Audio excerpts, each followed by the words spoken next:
Welcome and thank you for joining us today. We'll just allow a couple minutes for people to continue joining and then we'll get started.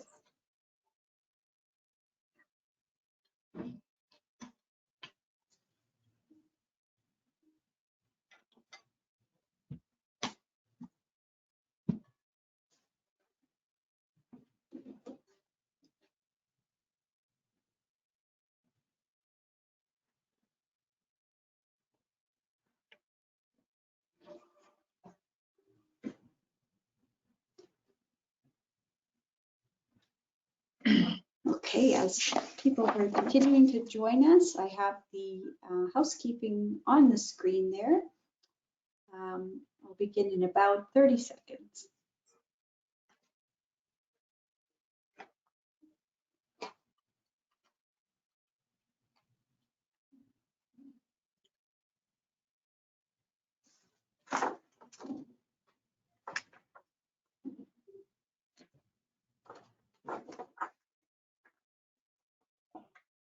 Okay, hello everyone and welcome. My name is Amanda Newberian. I'm the Operations Manager for CIPSERV, which is the Canadian Institute for Public Safety Research and Treatment. Welcome to today's session, the impact of leadership behaviors on the mental well-being of public safety communicators. Before we get started today, there are just a few housekeeping items that I'd like to run through, which are also on the screen. All attendees are in listen-only mode, and that's to limit feedback and noise throughout the session. And today's presentation is being recorded, and you'll be sent a copy tomorrow. So if you do miss anything, you'll be able to catch it when you watch it, the recording.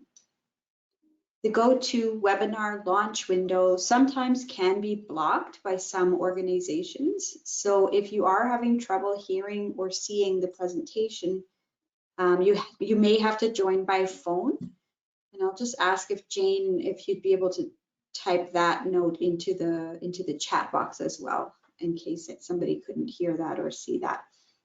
Time permitting, we will respond to some questions at the end of the session. So you may submit your questions into the question box. And if we do have time, we would love to have some discussion at the end. I'm very pleased to introduce our presenter for today, Nadine Leduc, who's a former public safety communicator and research assistant with the Atlantic Canada Public Safety Research and Innovation Lab at Memorial University of Newfoundland and Labrador. So let's begin. I'll just pause a moment here to change presenters.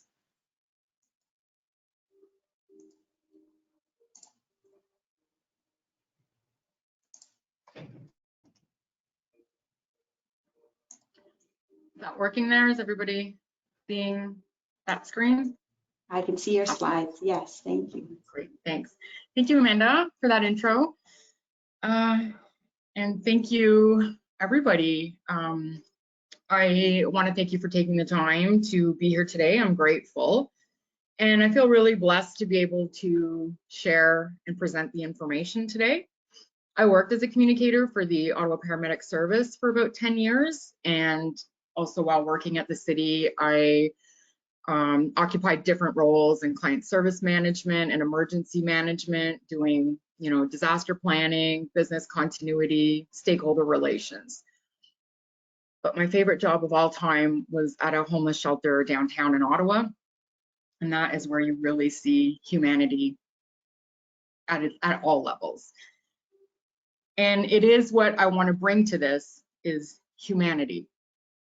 And that I want people to know that there's a human behind that phone. And when they take calls, they are impacted. A lot of people just think sometimes, they don't even think it's a person. Maybe they just think it's a, I don't know, an entity that's taking these calls. And so just to sort of step back a second here, after leaving Ottawa, I found myself in Newfoundland, studying at Memorial University, completing my master's with Dr. Rose Ricciardelli and Dr. Steve Charnock. And I wrote my thesis about the impact of organizational culture on the mental well-being of communicators.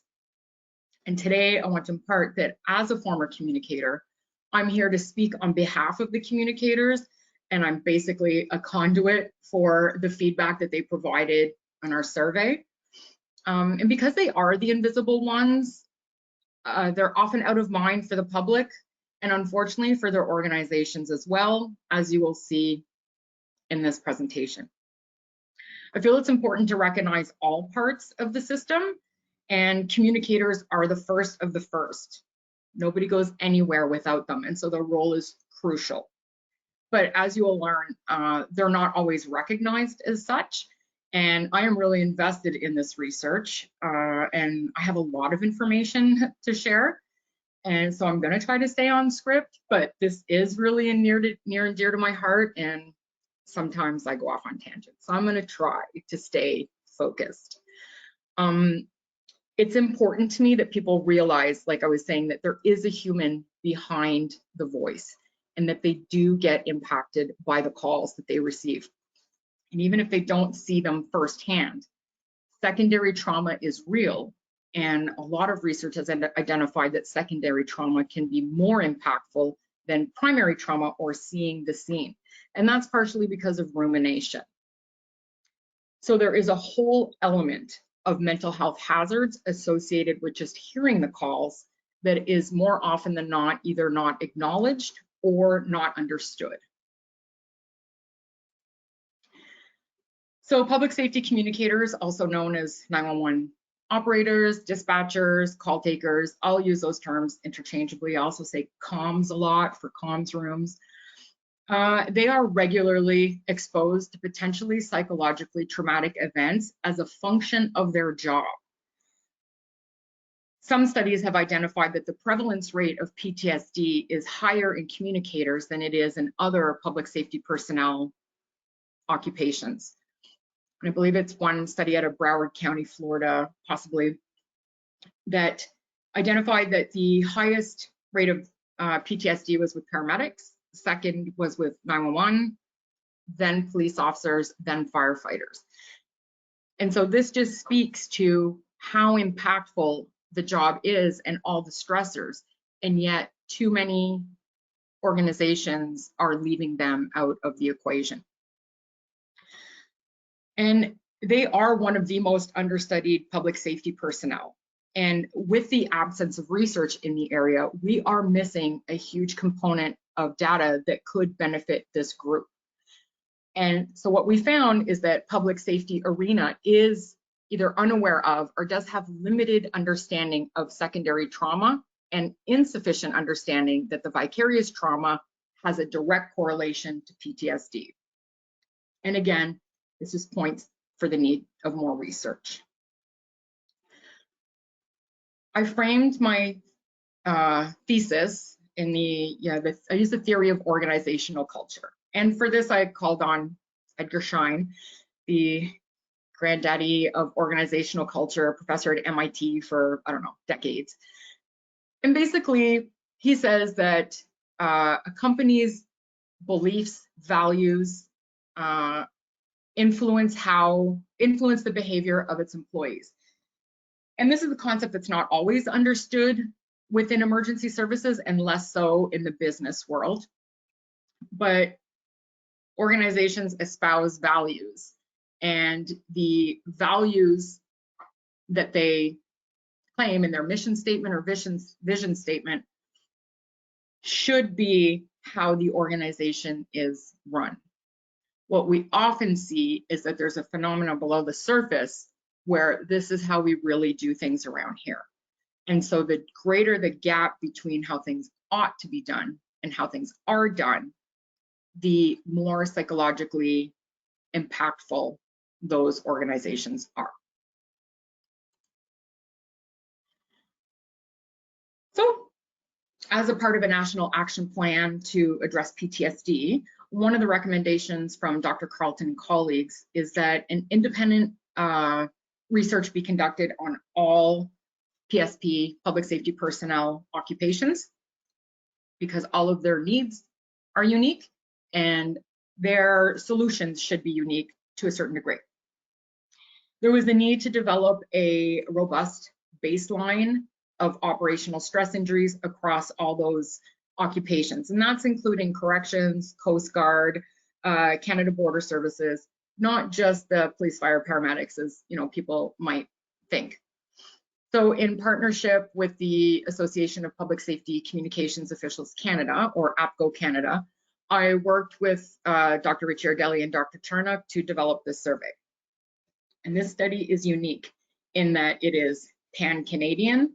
It includes communicators from primary, secondary, municipal, provincial, federal, and privately operated public safety answering points, or PSAPs as they're known. It includes French and English speaking communicators. And we also had some private sector responses, and that was specific from OnStar, and we had a handful from there answer the survey.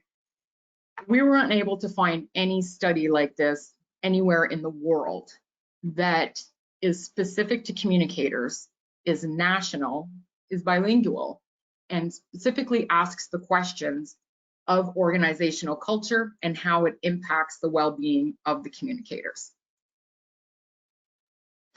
Our objectives were to identify, to get a greater understanding of the communicator mental health. And again, that's part of the national action plan, needing to establish that baseline of operational stress injuries.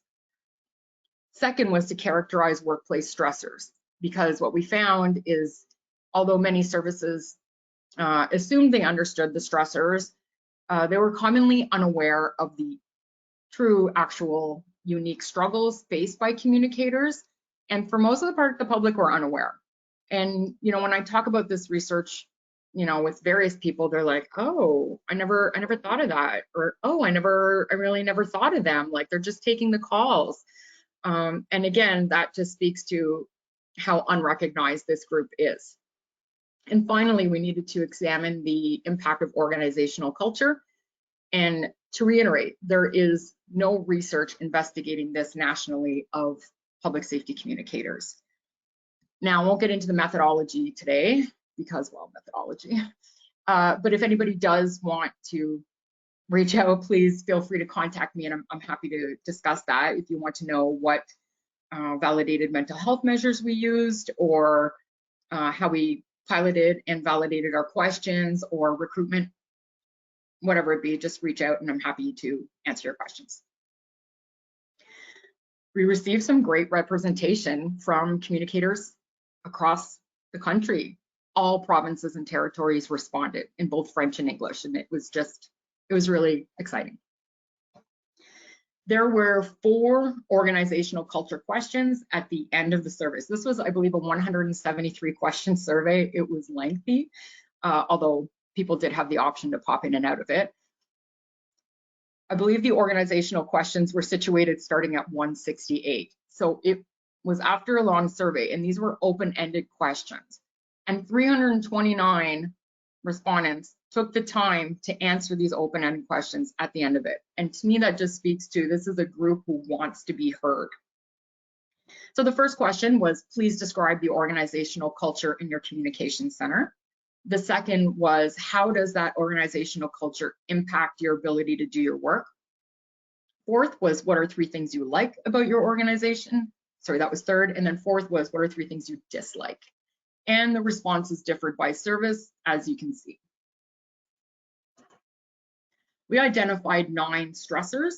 The 2 in the top left on the red they're dysfunctions of the job. There's no getting away from those. The rest, however, are the result of organizational culture or leadership. A lot of people don't know that communicators commonly take back-to-back calls, sometimes 2-3 calls at once. They could be taking calls while dispatching. Sometimes they have to send police to a call while on a call and dispatching. What we saw in all the literature, as well as the responses to our survey, is that communicators commonly work to the jobs of 2-3 people every day, all the time, and that it is constant multitasking, and there's just no end to the downstaffing. And throughout this presentation, I'm going to pull out quotes from my thesis, from the qualitative responses from the survey. And one of them here is that we make up for staffing with less people despite having heavier workloads with more expectations. That is also something that flowed through all of the research.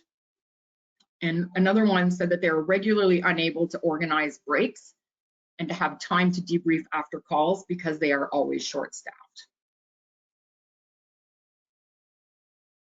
From the thesis, 6 themes emerged. And what we will be speaking to today, obviously, you're here for the leadership talk, so management and supervision, but the others were equally impactful. And they had, communicators had a lot to say about the other areas as well. As far as organizational affect goes, there were a lot of respondents who had great things to say about their organizations. They work in really supportive cultures, and they wanted to make sure people knew about that. And so it's important to note that although what you'll see today, there are a lot of perhaps negative comments, there were a lot of good organizations. And so management and supervision did receive the most responses and consequently had the most sub-themes, only one of which was uniquely positive. Now, that said, there were some positive statements peppered throughout some of the other themes, but for the most part, no. So for the first one, I do want to say that one of the respondents said that their management always wants staff to be supported and recognized and to be at the forefront. And that is a value statement, and that is action that is aligned with the value statement, and that becomes an organization that is supportive. Supportive organizations reap the benefits exponentially. The second one, and I won't go through all of these, but in the literature, it was clear that managers often didn't understand the role of communicators, yet made decisions based on what they thought. And what we have here is that management have no clue what we do. And they make decisions that are commonly short-sighted and misguided because they don't understand.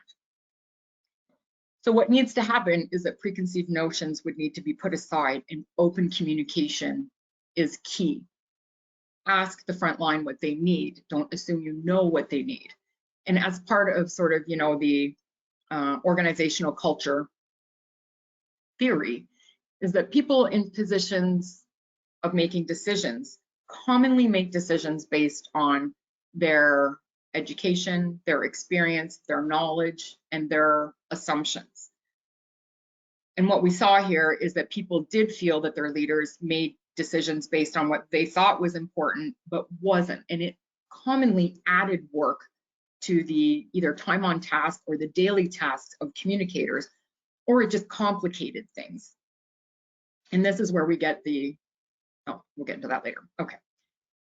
Number 4 to me was important, not only because that was my experience at the paramedic service, but again in the literature and in our responses. And one of the quotes here is that we feel less than and subservient to uniformed responders, and we feel that we are considered last by the organization. And that's a common thread throughout communication centers. I won't go through all of these, but number 8 really stood out. And a quote from that is that people have gotten away with rampant sexual harassment because they are higher up. And people in communication center believe that at any moment they can be criticized, verbally abused, or bullied.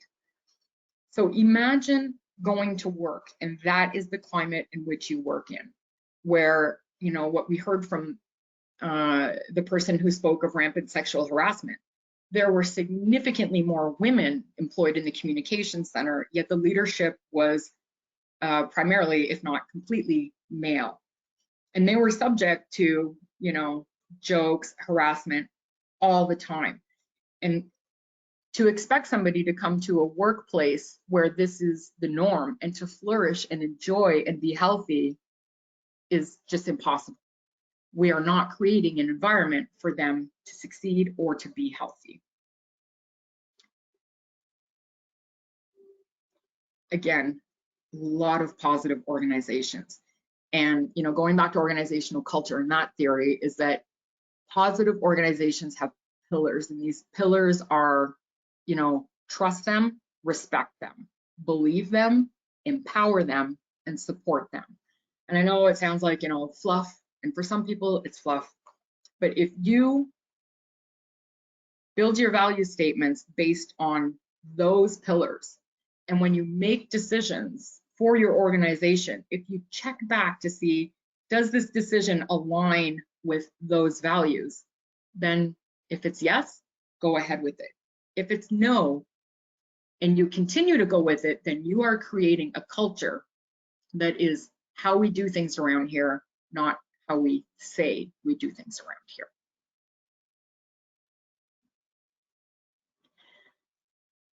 This is what we heard from communicators working in positive work environments, is that, these organizations did embrace those cultures. And most folks, specifically of their supervisors, and again, that's a tenet of organizational culture, which makes sense. You're closer to your supervisor than you are from, executive leaders. You don't spend as much time with them. But even in unsupportive organizations, it wasn't uncommon to hear that the supervisor of the platoon made it a safe space despite the other elements in the organization. These organizations promote skills development and training. They value the communicators and see potential. They also acknowledge the hard work that they do, and they understand and acknowledge secondary trauma. The organizational priorities are such that they develop the strength and proficiencies of their members. They understand that not knowing the outcome of calls leads to rumination, and rumination can contribute to post-secondary trauma, an operational stress injury that has the potential to develop into PTSD. And it might not seem like much at the beginning, but over and over, layers of this sort of trauma does accumulate. And so mental health supports are in place understanding secondary trauma. And what a lot of people don't know is that communicators don't know how calls turn out. You'll take a call for somebody in a panic. It's the worst time of their lives when they're calling you, usually. And by the time the responders get there, the person has de-escalated. Well, it's because the dispatcher calmed them down. The call taker calmed them down. But when they don't know how the call turned out, it's a cruel joke that they default to the worst case scenario. And, so they'll say, oh, did I send the right unit? Should I have sent this one? Or did I give the right instructions? Did I get the right location based, with all the chaos that was happening in this call? Did I even figure out where they were? All of these things play through your mind when you don't really know how a call came through. And there is one, I did appreciate one of the respondents in the survey said that their communication center forbids discussing someone's mental health or off-duty sick time while in the workplace. And as a result, they have not heard anyone speak badly about another coworker in a long time. So these organizations who do prioritize mental health and safe spaces have implemented these policies, which have made it even more safe. Because now what we're saying is that this person is off for whatever reason, and we're not bashing them, we're not bad talking them. And so the next person who might have an injury, a moral injury, a trauma, will feel more comfortable coming forward because there were no negative consequences to the person before them. And that is creating a safe space. As a consequence, the culture in these organizations are such that their injuries are recognized and they're validated. And because they are seen as valued members, they are helped. And what we've all heard is, well, this is what you signed up for. What's the big deal? You're being dramatic. Suck it up. What are you thinking? We're busy. And this sort of archaic thought process still exists. It's pervasive. And unfortunately, it is detrimental to anybody who's like, wow, that was really a difficult call, or I just need a minute to be met with what's the big deal. And what we also found is that a lot of communicators were unaware of secondary trauma themselves, because they were just thinking that they were being dramatic, they were being emotional, they were exaggerating. And so even themselves are unaware of this, which is why the leadership and mental health supports should have this in their structure. Everything should be done to focus on the reduction of the impacts of potentially psychologically traumatic events. So communicators in these organizations feel healthy, they're present, they feel valued. Therefore, they are engaged and they are motivated, not only for them to succeed, but they're motivated to see their organization succeed. They're better able to focus on the dynamics of a communication center. Things change every minute. Things change every second. As the next call comes in, it has dynamically changed the landscape of what they were dealing with a second before. And so, recalculations need to be made. What are you going to do now? And then 20 seconds later, another call comes in and recalculations need to be made. This is constant. Reprioritizing tasks. It is endless, and it is a communication center. And this is why rapid decision making is required, because this is just the nature of the job.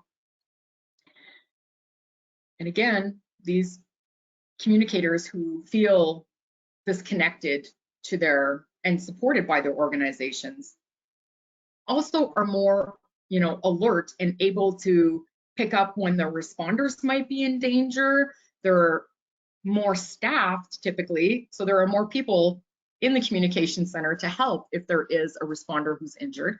And also public safety benefits when organizations take care of their communicators. Again, there were a lot of negative characteristics identified.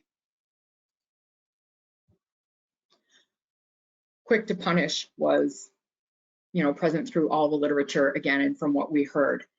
And communicators reported that they were held, scrutinized, and adhered for adherence to protocols, despite gray. So it's an ever dynamic changing environment, but the protocols are very rigid, black and white, and don't always account for those changing elements. And also what we heard is that a lot of communicators are either inadequately trained or not trained at all, yet they're held to a standard that they weren't taught to achieve. And with the busy nature and constant evolving nature of communication center and downstaffing, it is almost impossible to achieve the expectations, because these are the expectations, but these are the resources given, and it's just impossible to meet that all the time. We did hear a lot about preferential treatment, and again, as I spoke earlier, preferential treatment for uniformed responders.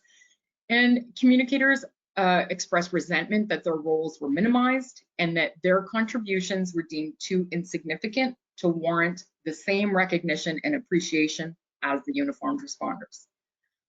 And the operational impacts of decisions, again, this is leaders who are making decisions based on what they, and these are great decisions. If this is what the business needs and this is how it has to happen, then it has to.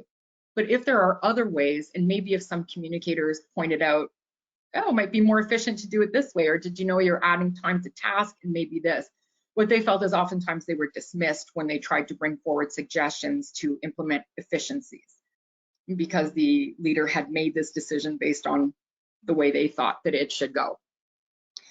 And one of the respondents said, there is an imbalance between what gets pushed downline and what the downline can actually handle.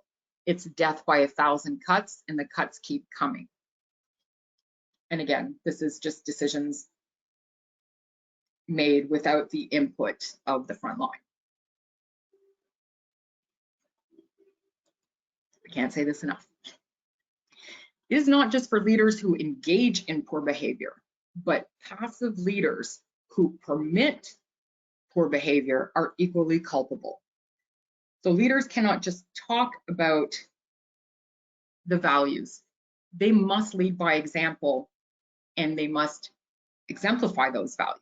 And only then can there be a shift in culture as their behavior has a ripple effect. And cultures don't change over time. They're ever evolving, but it cannot change unless the leadership makes it change. Negative organizations characteristically have psychologically unsafe work environments characterized by, bullying, toxicity. In these environments, communicators have to fight to have their operational stress injuries recognized. All of the negativity in these centers, it just perpetuates a negative discourse about colleagues with mental health needs. And again, when we go back to the survey respondent who said that their communication center had policy implemented that you don't get to discuss that. It is possible to implement those policies and to enforce them. And then there would be no negative discourse about people struggling, because the more we hear about, I can't believe they're off sick, the less we want to admit that we are sick. And then we just perpetuate the cycle. Communicators working in these psychologically unsafe environments shared experiences of being overlooked, undervalued, disrespected, overworked, and belittled in their workplaces. And specifically, one communicator at a fire service said that they and colleagues are afraid to follow the chain of command. How safe do you feel in your workplace when you fear speaking to anybody up the chain? Specifically, communicators feared the negative consequence of disclosing mental health challenges. They did not want to be perceived as unreliable, unproductive, or untrustworthy, and losing that, respect from their leadership. This just reinforces the stigma that is cyclical, that continues to be entrenched in emergency service and is cemented in several services and several organizations. It is not only impactful to the worker, as we were saying, it's impactful to the organization and to the community. And how we do things around here is the culture. No matter what we're saying, it is what we permit and how we behave that defines our culture. This was just a really nice quote. I saw this quote somewhere, and well, not this quote. Fear is the enemy of flourishing, but what I saw here, and I think it might be Brene Brown, not sure. Insisting on acts of courage puts the onus on the individual without creating conditions where the expectation is likely to be met. So here we are, we're having all these campaigns of, it's okay to say you've had a hard day, or, talk. And we continue to tell people to do so, but we're not creating an environment for them to do so. And so we're asking them to make themselves even more vulnerable than they already feel. And we're not even supporting them in that endeavor. The impacts to organizations who do have psychologically unsafe working environments is such that cyclical stigma and patriarchy cannot be broken until the composition of the leadership changes. But when the status quo benefits the leadership, they're not motivated to change. And this is where we see, in organizational culture theory, is that people in positions of power promote and hire people who look and think like them. And we can even look today and determine that a lot of these emergency services have a lot of leadership that look a lot alike. And when we combine this with limited diversity, then there is an erosion of trust. And I don't just mean diversity. I would argue that most communication centers are probably not representative of the diversity of the community that they serve. And I would further argue that the leadership is not representative of the diversity of the communication center. So how far removed is this leader from their community? And how well can they be representing this community when these voices have not been permitted to speak at the table?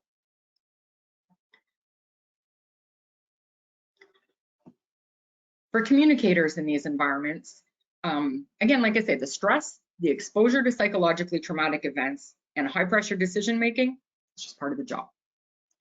Supportive leaders who create supportive cultures can mitigate the proliferation of operational stress injuries and reduce the risk of developing PTSD. But if toxic behaviors are not addressed, then they become part of the implicit culture. Those values are entrenched. Maladaptive behaviors are normalized. New staff recognize this, and it becomes part of the learning cycle. And as a sort of survival mechanism for them, even though they really want to behave like this is how they need to behave to belong in that culture. What we also don't think about, you can see all these, but it's the impact of the communicator in their home life. It has a ripple effect, in their social life with their friends, their family, their kids. And, we often don't think of away from work, but the away from work is very impactful.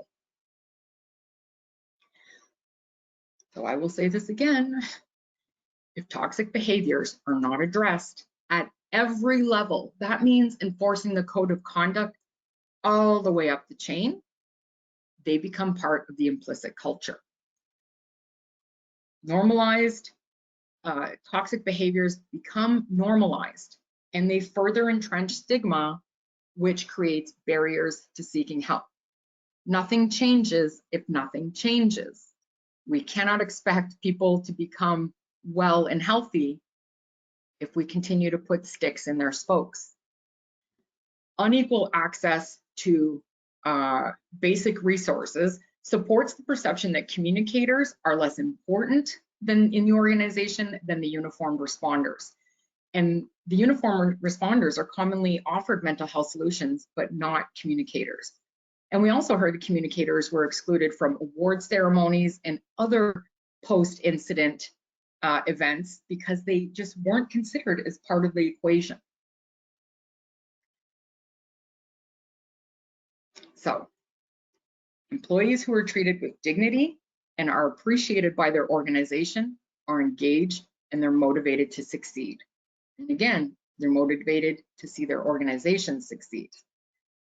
So by transforming deeply embedded assumptions, it requires insight, open communication, transparency, prioritization, and commitment. And that is my presentation. Thank you. Thank you so much. That was very insightful and informative. And just thinking about it, while I'm not a public safety communicator, I just can see how all of those things can be applicable in other settings too. So that was really excellent. Thank you. So we are going to open the floor to questions now. I see one question did, excuse me, did come through the chat, or sorry, the question box. Please, if you have a question, feel free to type your question into the question box and we will forward them to Nadine. There are, I think, 2 questions coming in now, and then additional questions are on their way most likely. So Nadine, are you able to see the questions in the chat box? I am, yes. And the first one, will we be able to get a copy of the slides? Not the notes, but I'm happy to share the slides. Yes. The more people who see this, the better it is. Anybody who does want a copy, please email me. Or actually, Amanda, will you guys have a copy of that? Or we can, yes, we can certainly send out a copy to everyone at the end of this session. Yep. Sure. And then another question. This question is not meant to nitpick, but seek clarification. Wouldn't communicators be more at risk of accumulative stress disorder than PTSD? And so these are like, the American Psychiatric Association, the Diagnostic Statistics Manual 5, or is it 5 revision, maybe even 6 out now. these are hairs that I'm not willing to split here.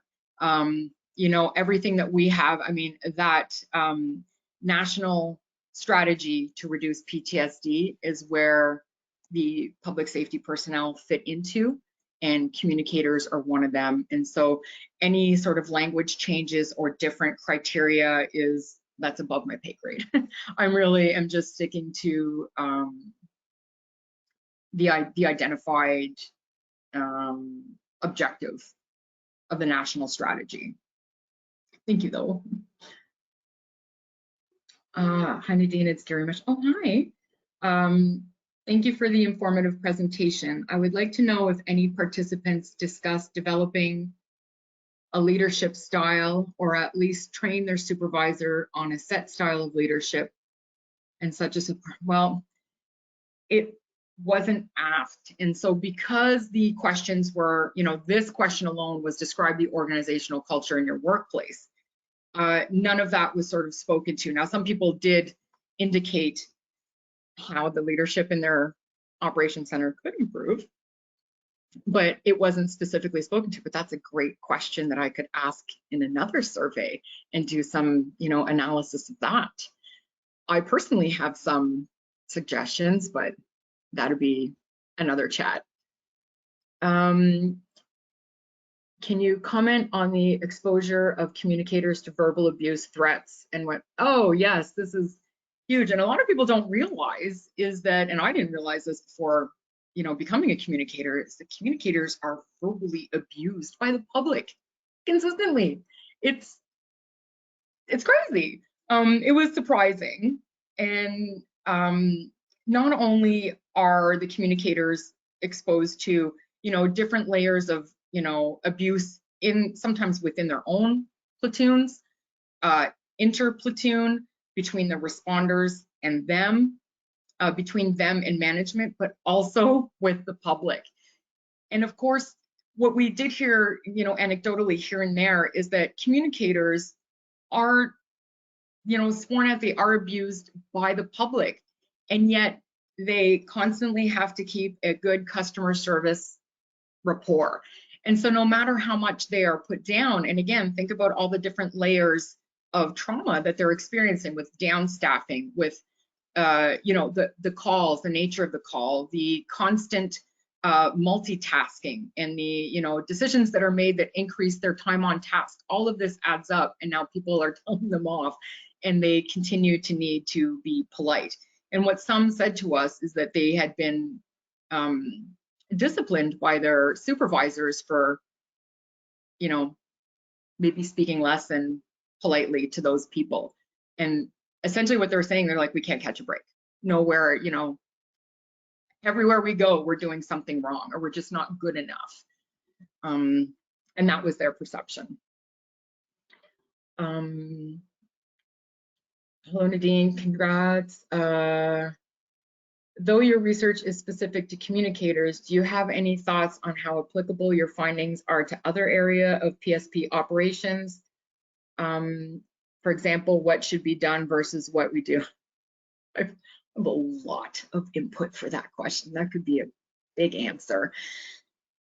There are elements that run through any public safety personnel occupation, certainly, but there are unique traumas and unique experiences and unique problems to each one. So for instance, you know, I'm sure that Coast Guard certainly have identified traumas that wouldn't even occur to somebody as a dispatcher. And that is why, you know, the national strategy did suggest that every single PSP, public safety personnel occupation, be researched on their own to identify what is their baseline right now of operational stress injuries, what are their stressors, what could we possibly, you know, what solutions can we get to match those stressors in addition to general ones. And then going forward, if we are to ask these questions again, will there have been a difference? And hopefully, yes. But even with all this, you know, even with all these sort of the research and the identifying of factors and the implementing of, wonderful strategies, none of that will be successful. There will be limited success if the culture of the organization doesn't change. It's all for naught. And then these become, what I call checkbox solutions. And, this is on paper, these organizations are like, well, of course we do all this. And then they'll show it to, whomever needs to see it. And these are on paper solutions that are not in practice. And they're just as useless as the paper they're written on. Would a policy where the communicator was empowered to disconnect in causes of verbal abuse, if they are continued to being abused, help? Like a couple of warnings and then a disconnect kind of situation? Sure. Even if you're calling 911, you don't get to, consistently verbally abuse the person. What? Yeah, and so I would argue that that's a great policy. And some organizations, I'm sure, probably have that policy and support it. That is another thing with the communication arena, is that we don't know how many communicators work across Canada. We know how many police officers are employed, firefighters, paramedics, etc., but we have no idea how many communicators we can estimate. This is not a metric that is captured anywhere. And because there are, municipal, provincial, federal, private, there are so many different types of communication centers. They all have their own rules. Some of them have unions, some of them don't. Some are casual workers. They're all so dynamically different that there is no thread as far as rules that go through any of these organizations. The only threads we found were those stressors and the realities of their job. You've raised a lot of good points. Did your research look at balancing resilience in the role with the need to provide programs and support the members in a day-to-day operation and long-term trauma? That's a great question. And there are a lot of resiliency studies and a lot of data. But my question was specific to describe the organizational culture in your communication center. So that's out of scope for my research, but there certainly is a lot of research, and that's great research going forward. That's a good research question. But they certainly are out there. As a seasoned communicator, do you feel comm centers have drifted away from a clan or family culture? That's interesting, because clan and family culture was brought up in the responses. And I don't know, what I found myself, and this isn't in the report, this is just myself, I found that the smaller the communication center, the more clan and family-like they were. And the more they relied on each other for support. And within these, they celebrate each other's successes, and, their kid just graduated from kindergarten, and it's, their teenager's birthday, or their daughter's getting married, and all of these life milestones are celebrated on your platoon or in your small center. I think that in a larger center, the family would be platoon specific. And there are bonds that are created, and I do speak to that in my thesis, if anybody's interested in reading my thesis. Even if you just go to the results section, there's a lot of really good information there. And a lot of it were bonds that are created that even in times when you're not getting along on your platoon, you still come together to make it work. And even when significantly downstaffed, exhausted at the end of your rope, you still get the resource where it needs to be, because people are calling you at their worst times. And, communicators feel it's incumbent upon them to make sure that person is helped at their expense, sometimes at their expense, commonly at their expense. I wondered if the recruitment of communicators and pre-employment mental health assessments are ever conducted, and to the baseline of their resiliency and coping skills. Awesome. And I wish it we're done everywhere. It should be. I think that there should be, you know, not a mental health, what am I trying to get at here? Just sort of like a baseline of, you know, are you okay to do this work? This work is traumatizing. Can you manage it? And I think that people in training really need to be given a clear picture of what it is to be a dispatcher.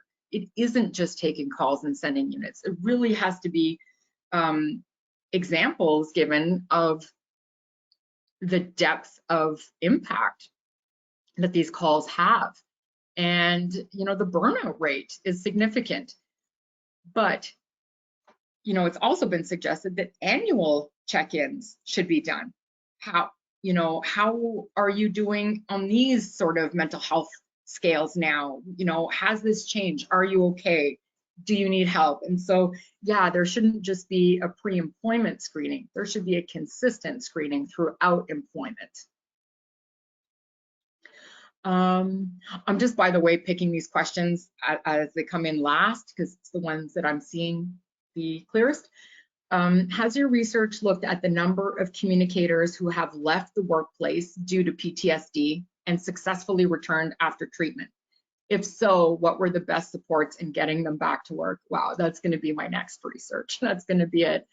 I wish I knew. And again, my question was, please describe the organizational culture in your workplace. And so I didn't go out of that scope. Now, a lot of the literature that I did read was specific to environments, working environments of communicators, not the sort of mental health supports away and how, you know, how often they came back and how well they came back, unfortunately, but that is really interesting. And of course, I'm certain the data are out there. It just wasn't in scope of my research. What is your experience with the different platoons having different cultures? Yeah, and what are the contributing factors? Is it solely leadership?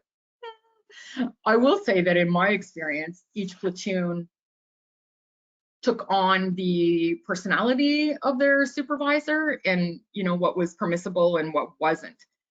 And, you know, specific to one of the platoons that I was on for years, our supervisor was more so dismissive of these impacts. And, you know, we did have a lot of women in our platoon, and he did commonly feel that we were being emotional about it, maybe dramatic. Was it really that bad? And in this situation, it wasn't enough to say, hey, that was a really bad call. I need a few minutes. There had to be a bit of a business case behind it and a justification on it was a bad call because da, da, da, da, da. And then, you know, he would sort of analyze and be like, okay. And so there really, that is, well, for me, it was platoon specific. But the leadership can ensure that those supervisors are being held to a standard. And there are several things that can be done instead of just, you know, those paper check marks that, oh, yeah, we sent them on that training. Sure, they're doing it. No, check to make sure. Ask the people. It sounds like a national organization that promotes the well-being of communicators is needed. Is there a movement towards it? Well, I mean, we worked in partnership with the Association of Public Safety Communications Officials Canada, so APCO Canada. And if you go to their website, you will see that what they do is for the betterment of communicators. Their research, I mean, they help to fund this research specifically so that they would know where communicators stand, so they would know where energy should be focused. And so I would say that they would be the national organization to go to for that. But of course, it's a membership-based organization, but their membership money does go back into the research for the communicators. I don't know how much more time I have here, Amanda. 2 big minutes. Okay, I'm gonna go for a smaller question. That's a really big, long question.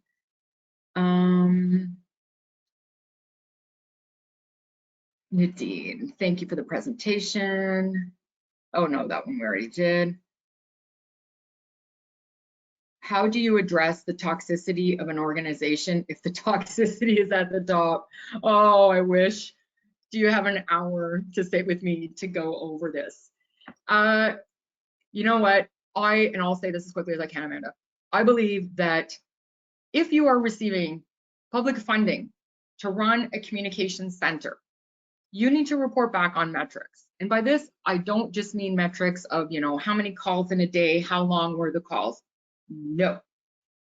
What is the diversity makeup of your communication center? And what is the diversity makeup of your leadership?